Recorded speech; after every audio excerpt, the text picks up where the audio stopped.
I'm so excited. Pretty soon my mom's gonna knock on the door and be like, "Food's ready," and then I'm gonna eat a hamburger, and it's gonna be so delicious. It's gonna be the first real food I eat today. I'm so excited.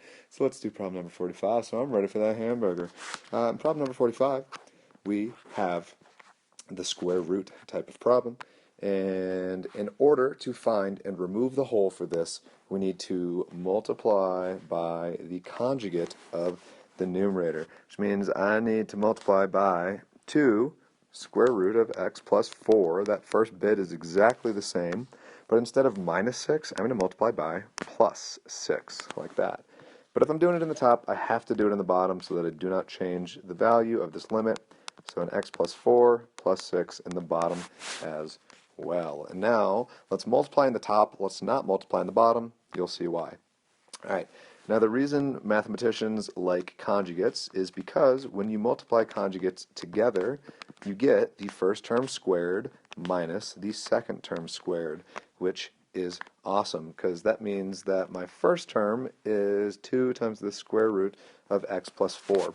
And if I square 2 times the square root of x plus 4, I get 2 squared times the square root of x plus 4 squared. I know a lot of you are going to forget to square that too, but you absolutely have to, because what does it mean to square something? It means multiply it by itself. Even think about what you're doing. You would take that 2 times the 2, and you take that root times the root, so both of them need to be squared.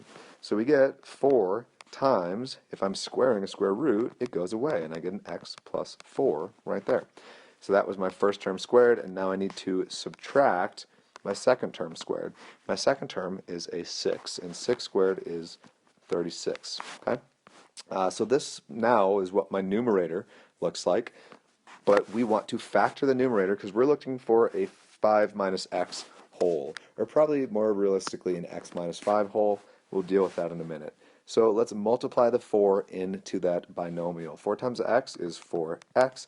4 times 4 is 16, so 4x plus 16 minus 36 means my numerator is actually 4x minus 20, combining the 16 and the negative 36, which I now want to factor as 4 times x minus 5.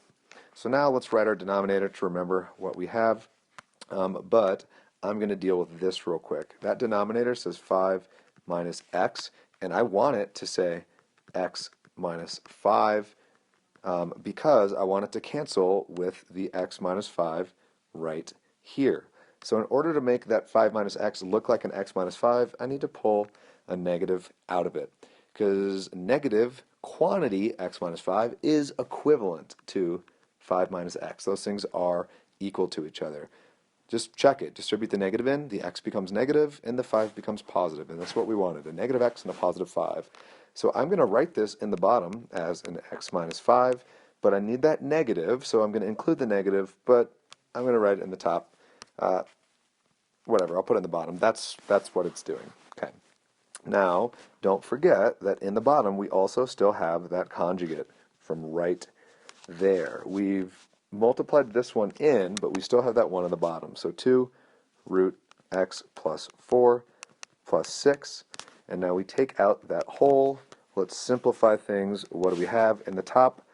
We have a 4. I'm going to put that negative up there because it looks better. So negative 4 over 2 times the square root of x plus 4 plus 6. I've taken my whole out, and now I can plug in the x value of 5 without getting indeterminate form, which means I'll get negative 4 over, if I plug a 5 into that x right there, 5 plus 4 is 9, square root of 9 is 3, 3 times 2 is 6, 6 plus 6 is 12. So I get negative 4 over 12. Both of those numbers are divisible by 4, so I get negative 1 over 12 divided by 4 is 3. And my final answer to this limit is negative 1/3.